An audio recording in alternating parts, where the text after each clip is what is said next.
First, thank you for the opportunity and the welcome to the territory as a guest on this territory to share my story and to read from my book, Koyanamik.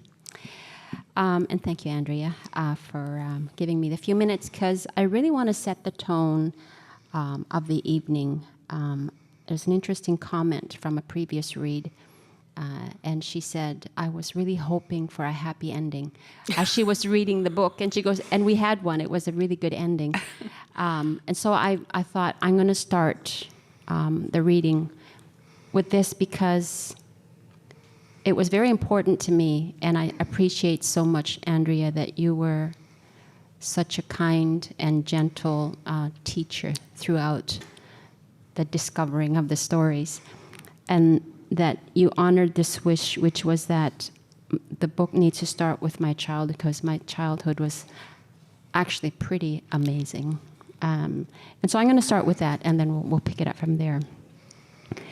If I close my eyes, I'm 8 years old, playing outside with my cousins, Samson and Bobby. We're playing tag, but we call it not it, because that's what everyone's always shouting when they play it. We're yelling, not it, as we race between construction piles. Construction season or barge season in our communities begins with the delivery of construction materials by barge. Once the ice opens up and the Arctic waterways are safe, deliveries of supplies begin. These barges are loaded with everything: non-perishable foods, household items, vehicles, all-terrain vehicles, trucks, cars, and boats. And of course, construction supplies. Massive supplies of plywood and scraps of building materials are our playgrounds until they are delivered to construction sites. We jump and run from pile to pile until it's too dark to see. And then we play hide and seek. We run and chase and shout and laugh for hours. The air is cool on my face. The laughter tumbles out of my body. I feel safe and loved and a true sense of belonging. It is beautiful. And without your prompting and your guiding, I would not have remembered the power of words and image. So thank you, Andrea. Thank you. That's really nice of you. I love to ask a lot of intrusive questions. So luckily, I fell into this particular career. But I think one of the things that I was most struck by is every conversation we had, we would go deeper and we would explore more, and I would ask you more invasive questions, and you never shied away from them. But I got more detail every time too. And I think that was one of the most pleasurable things, is I felt like I was inside your childhood. And I've never been to Nunavut. I'm very, very scarcely traveled in Canada. But I felt every place that you were, you described it so beautifully. I feel like I've been there now. So that was really nice. But, you've had a long career. You have been doing this for a very long time. Why was now the right time for you to write a book? So a couple things happened in the last, I'm going to say about 12, 15 years. The second of the two over the pandemic. And that was when something happened, when I knew it was time to share the story. You hear it through songs, you hear it through interviews, and this is a new discovery. Sharing it through memoir is different. And it was scary. It was scary. When I knew I wanted to write the book, I didn't know the process, and sat with my agent, Marilyn, and she talked me through what the next steps are. And then the first few conversations with you, they were pretty scary. When we were done our conversations, I was in my little office downstairs in our house, and I would just sit there and get my art supplies out, and I gotta create, I gotta paint, I don't care what I do, I just gotta start painting. It's pretty intense, but I knew it was time because there was a moment over the pandemic where I knew absolutely that I was okay. that I was going to be okay. And that's not to say that I didn't feel that over the course of the career, but there were certainly times over the course of the career where I want to just drop everything and go back home. And not because I'm homesick, but because I just can't do this anymore. Because as Indigenous people, we're never just professionals in great careers. We also always have to be advocates. So we're always vulnerable. We're always in a state of vulnerability. 30 years in that state, you want to stop at some point, but we can't. But I knew, and the word in Inuk is namang niak tunga, I'm going to be okay. I want to share it now. And that's when I knew it was time to write the book. Well, and that's especially interesting in the time of the pandemic when there was so much precarity. I mean, let's face it, we're still in the pandemic, so I shouldn't use past tense, but when everyone was at home, there was so much fear. Is there a realization that like you have survived a lot of things, and this maybe on a global level, like it provides some perspective. Right.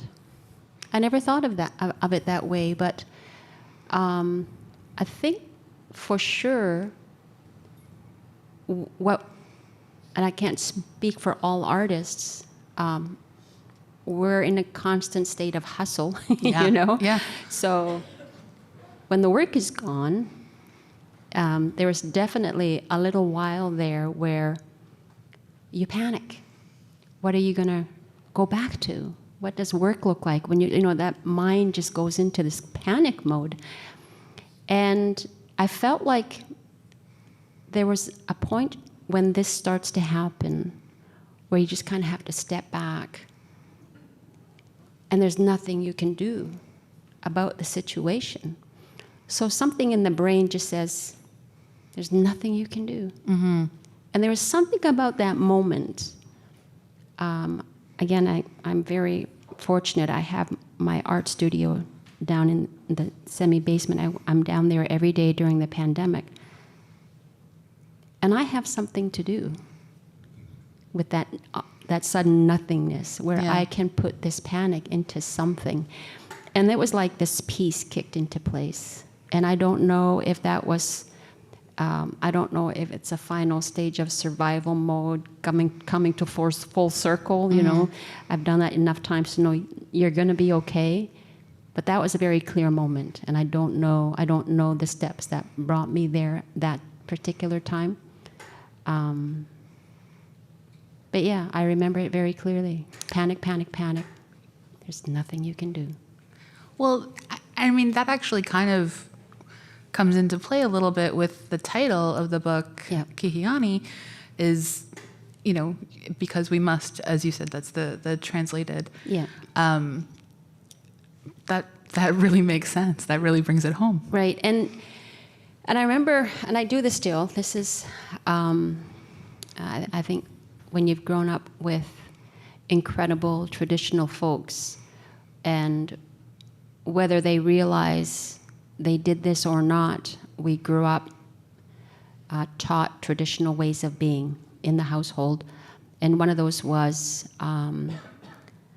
you honor and respect the traditional value system in the home. And they don't say, this is the value, here's what you have to do. It's taught. You lived it. You're growing up living it. And one of those was, it's hard to describe the because you must, or Kihiani as an expression. Piluta kihia. I just heard my mother say that. Piluta kihia, which is a situation. Oh, here's a perfect description. Example. So we had, and I talk about camp. And we had this camp that we went to in Rankin, Diane River. I talk about it in the book. And one of the times that we went to Diane River, it's often towards the middle and end of spring and early summer, and that's when the ice starts to go away. So you go in by skidoo, and you go home by boat. So the ice is gone. So my sister Barbara and I are with our father heading back into town for supplies by boat, but the engine breaks down going down the river, which to us is nothing because we're with our father. We're going to be perfectly fine. Except there's still ice floating around, and this is dangerous because now he's got no engine, so the boat's just floating, so he can't control how fast this boat's going to start to go with the river, the flow of the river. And he figures it out, and he puts Barbara and I on an ice floe. And I remember being like scared. I'm sure Barbara was too, because we're pretty small. We're like maybe 7 and 8 or 8 and 9, somewhere around that age. And Dad starts to paddle away. And he comes back. Of course, we're here. But he's left us because he doesn't know what's going to happen with the boat, but he needs to go and get some part up the river at the camp. And he comes back once the engine is running again. So, of course, we're yelling at Dad, why would you do that? And we get back up the river to Mom, and Mom's yelling at Dad, why would you do that? But we hear the explanation, and it was the best decision he could make at that time. Kihiani. It had to be done. Mm-hmm. There was no fear for our lives. Like, you trust your father implicitly. He knows what he's doing. So you know, we're going to be fine. But when they used the words "Bilutakihia kihiani ayong nalaumat," it was what it was. That's the end. It's okay. And so in this book is a series of those moments in the career. It had to be done. Yeah. I had to do what I had to do. You have an incredible opportunity. I know nothing about the music industry, but look at the opportunity. It had to be done. Bilutakihia. Kihiani. Well, and so let's go back to the beginning of sort of like the book writing process. Did you have any idea what that was going to look like? And I had no idea. And I think that's why it was important for me to start with my childhood. Mm-hmm. And that because I did a lot of the little sticky note writing during the pandemic. I'm not saying at all whatsoever I'm that organized. I'm not organized at all. But I had this wall of sticky notes on my wall. And I did that because when I knew I wanted to write this versus the children's books, I wanted to write the story. I wanted to write it because I realized on these little sticky notes was this order that was coming together. Had it not been for that part of my childhood that was really quite stunning as we started writing the story, mm-hmm. I couldn't have had something to hold on to during the years that followed in the career, and not the career, but the moments during the career that were healing moments. There was a lot of hope drawn from the childhood, and I realized that now throughout the career, I could go back to that and feel something I want to go back to, work back towards some joy that I felt that became hope throughout the career. And that became my mental thread throughout the writing of it. Other than that, I had no idea where it was going to go while we were writing it. You were pulling the they're more than memories. They're like, that happened. That part of my life happened, and they were tough moments, but that I lived. This is my life. Mm-hmm. I get to do this. It was pretty incredible for me to have those moments while we were writing this book. Well, and it's kind of, I would imagine, a weird thing to suddenly stack them on top of each other or next to each other in this linear fashion. And because our brains naturally sort of gloss over things or leave out things or get extra nostalgic about things.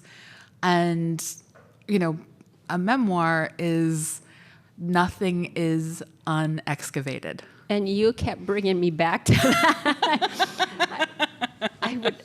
There was a couple of times, I think when we were together, too, there was a couple of times where I kept saying, but I don't know if I can say it that way. And you kept saying, but if it happened that way, you should say it. Don't be afraid to say it. And I remember, I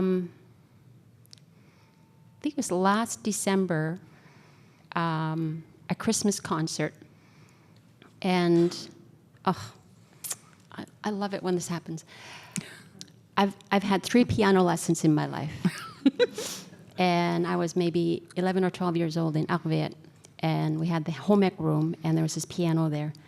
And there was this lovely, lovely teacher named Sheila Ho. And after school, I'd run to the piano and just plunk away at this piano. I don't know what I'm doing, but I love this piano. And so she offered piano lessons. And I got 3 lessons in, and that was it. And then life happened. And she came to the concert last December with her husband, George. George was a basketball coach. I made the basketball team. But after the concert, they were waiting to chat, and we were talking, and Sheila says, "You're being too kind on stage.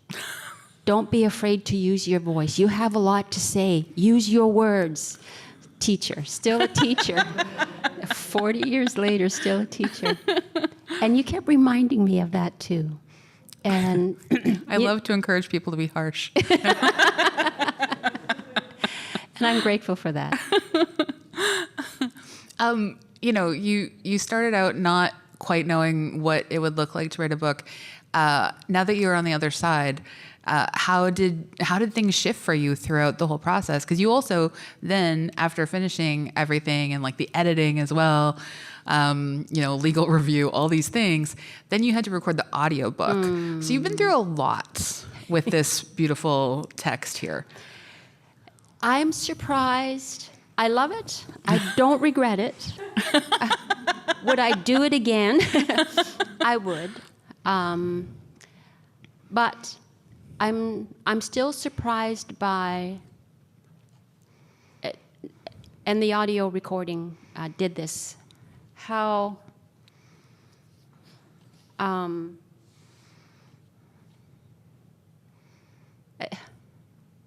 I don't know how to describe it.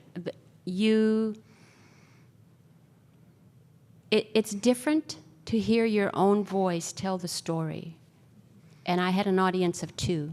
The audio person that was on the other side of the glass, and this person that was chiming in from LA. And he was on the camera, which was very awkward.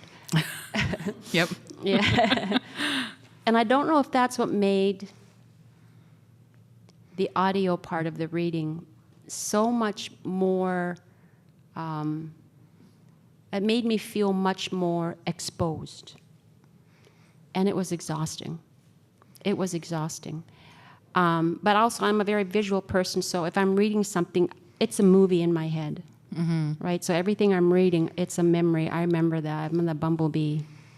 You know, I remember the playing on the construction piles.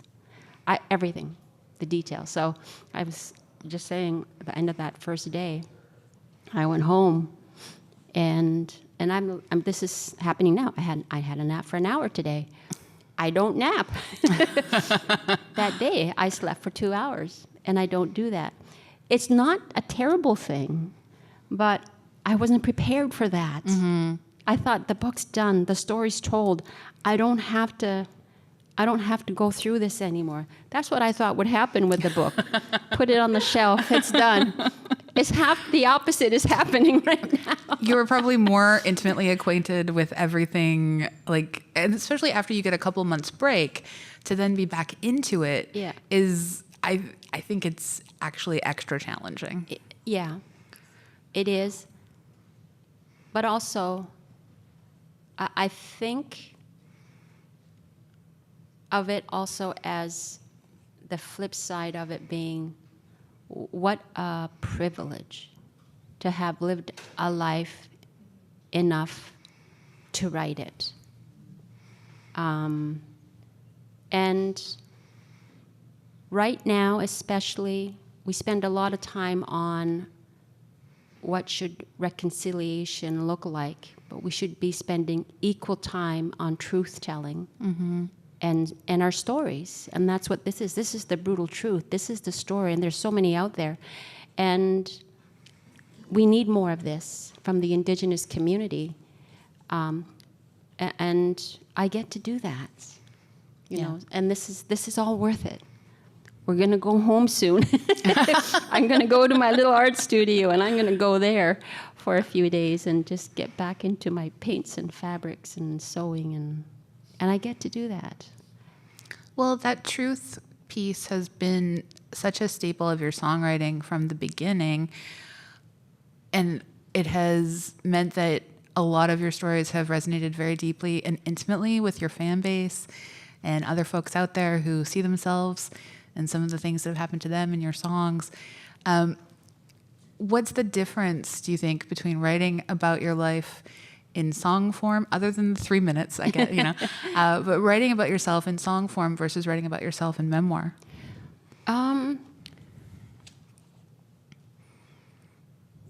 I think in song, I feel like the audience is singing it with me, you know, and that feeling of we're all a little bit transcended because of the music. We're taking whatever the hard stuff is that we're singing about someplace else together. In book, you're sitting in my living room, and this kind of gives permission for us to be raw in a conversation about it. So the conversation is, I'm sharing the raw vulnerability I have, and I'm giving it to you. And now we're going to sit down and we're going to feel through it together. With a song, at the end of the 3 minutes, we're going to go on to OCM. We're going to go on to Hinanaho. We're going to end with a celebration. And there is a celebration here. I hope you feel the hope at the end of this. But we're going to go through a lot of stuff first. And we're going to go through it. It's not just 3.5 minutes. I guess I've never actually thought about that before, but especially with memoir and writing in the I voice, you really are just in sort of this dialogue with the writer. Yeah. And you don't have there's not a bunch of people in a room that are processing things with you.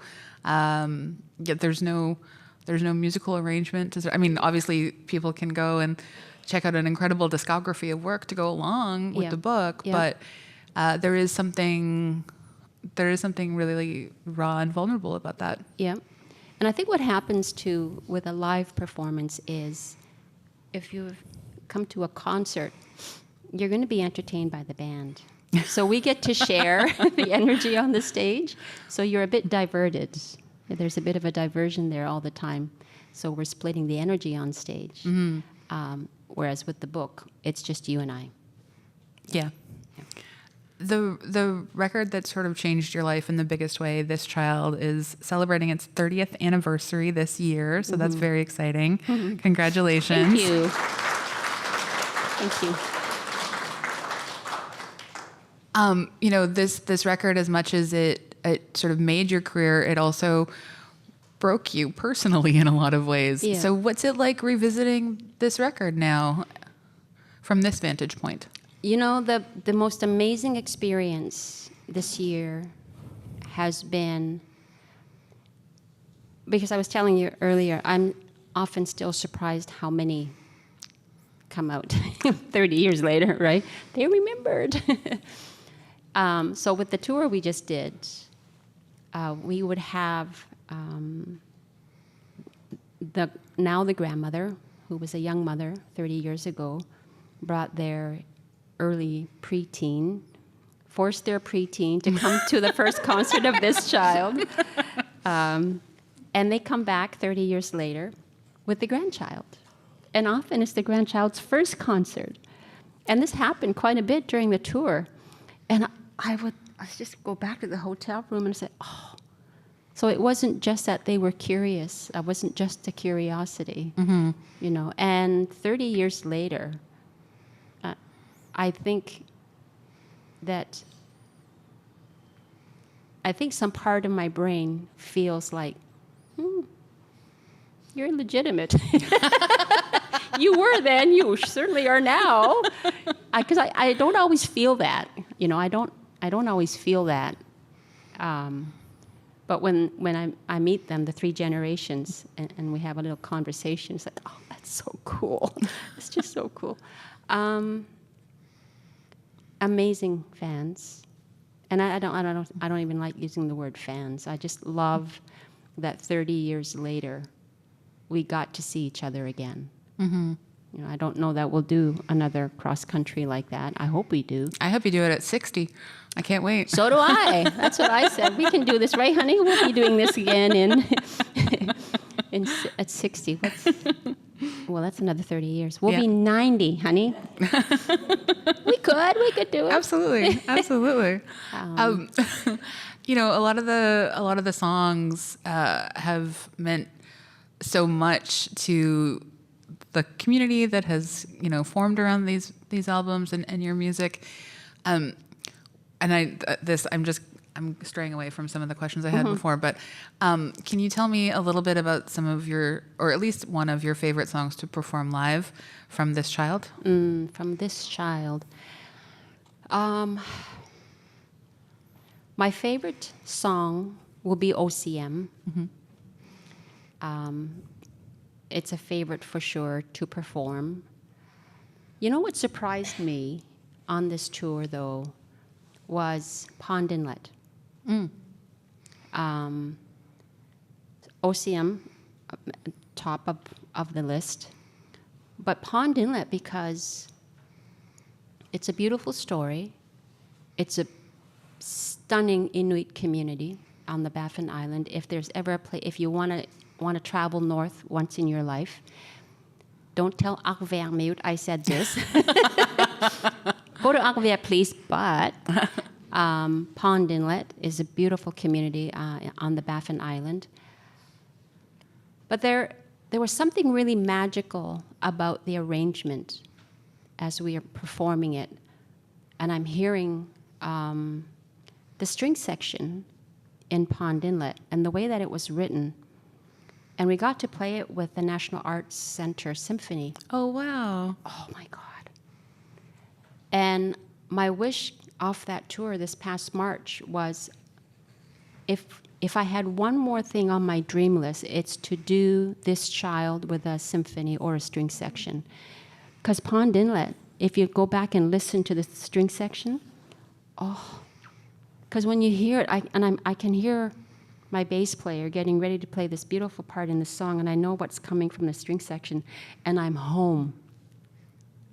My mind goes home to Pond Inlet, to Nunavut, to Inuit Nunangat. And there's something about an arrangement that does that, right? And Pond Inlet did that. So that one surprised me. So OCM and Pond Inlet are my favorites to perform live. That's great.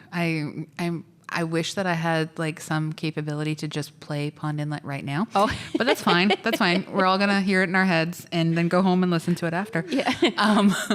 One of the things that you write about quite candidly is, you know, after this child came out and was this huge success, and there were so many demands on you, is navigating burnout and finding your way through that. So I'd love to talk just a little bit about how you did that then and how you have continued to sort of figure out a way through, you know, there's a lot of demands on your time. So how has that evolved for you?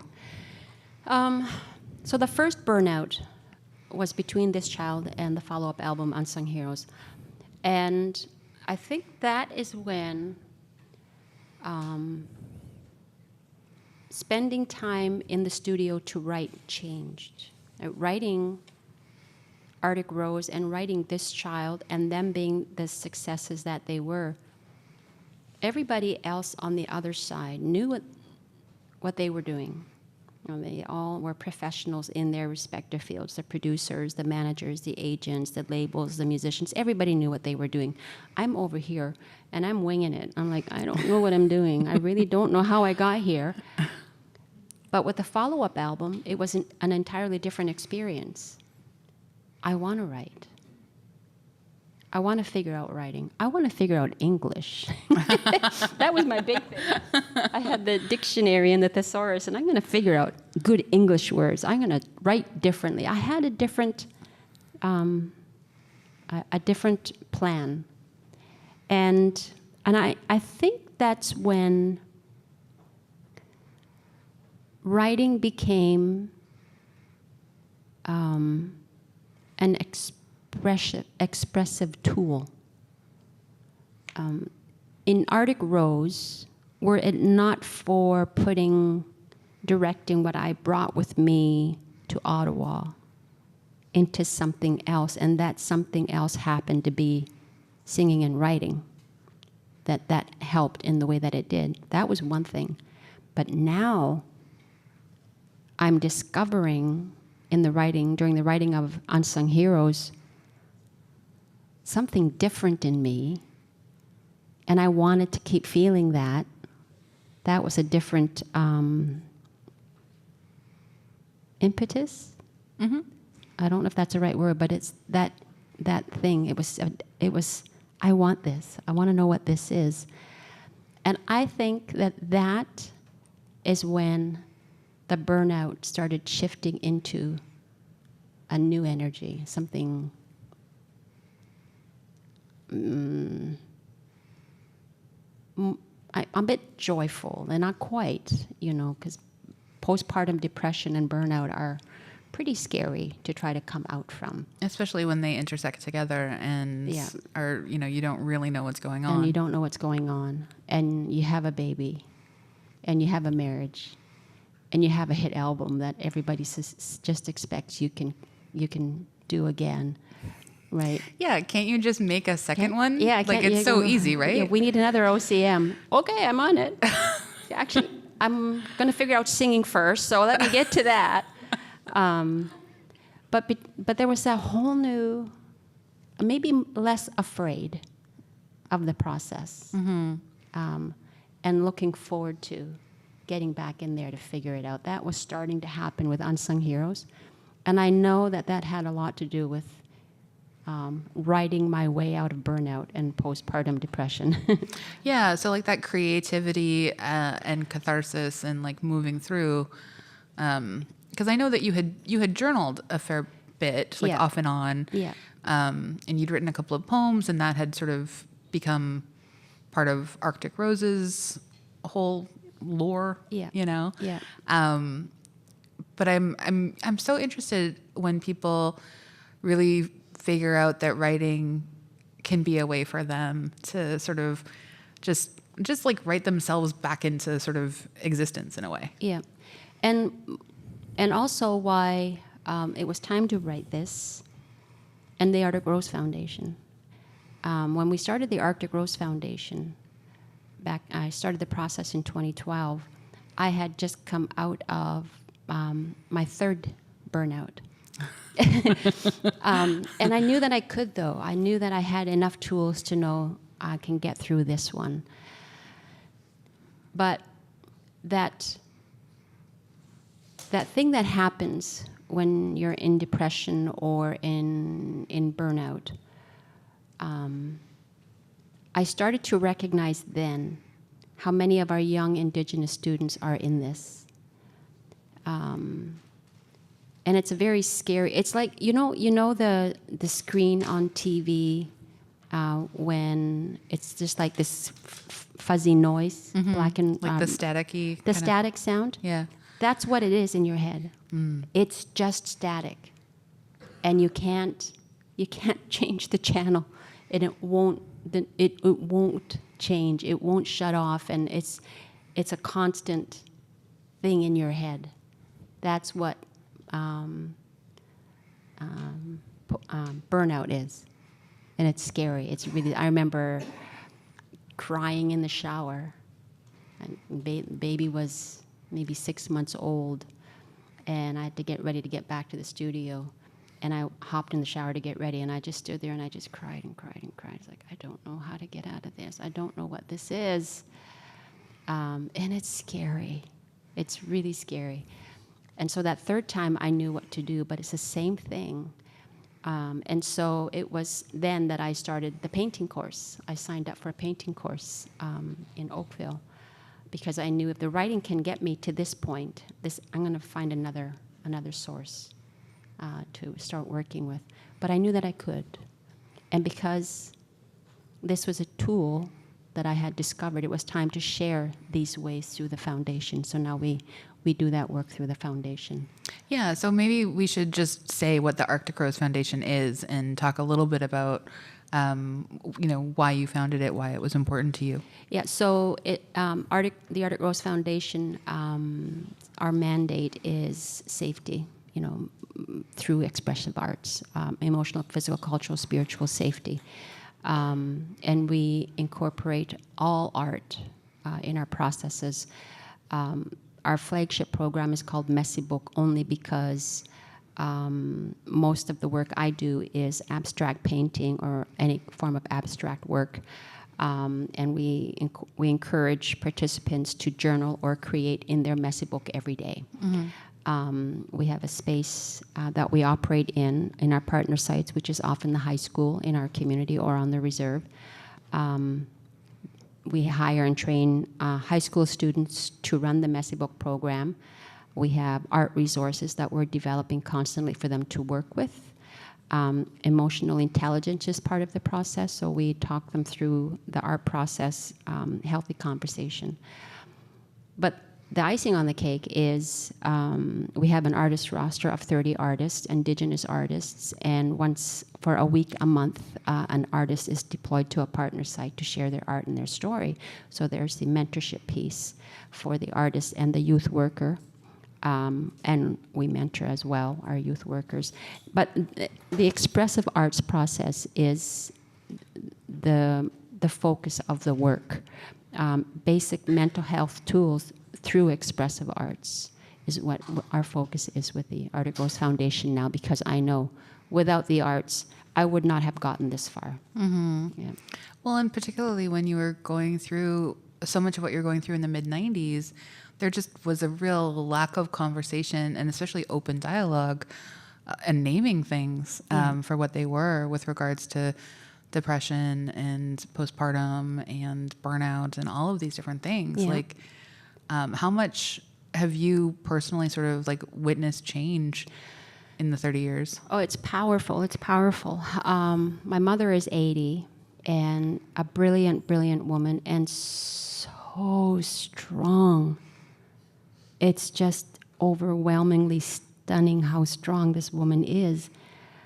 And there's a couple times that she asked a question that just devastates you, because those words from her, the first time was back in 2017, and we were in Ottawa, and we got to spend a couple of days with her, and she and I were talking, and I was talking about, it was the early stages of the Arctic Rose Foundation, so she wanted to understand what's expression, what's expressive arts, what are the arts? She's just brilliant that way.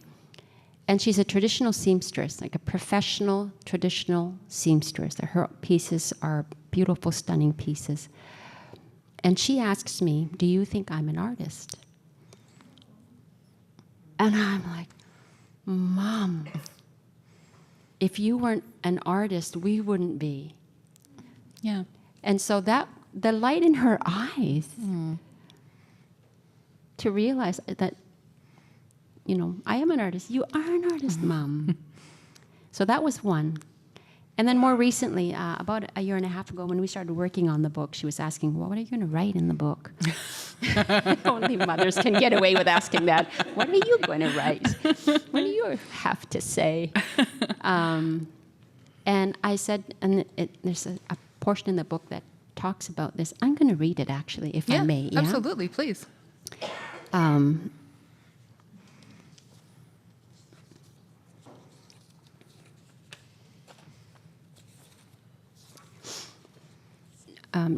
Traditional images are conjured up when you hear the words Eskimo and igloo.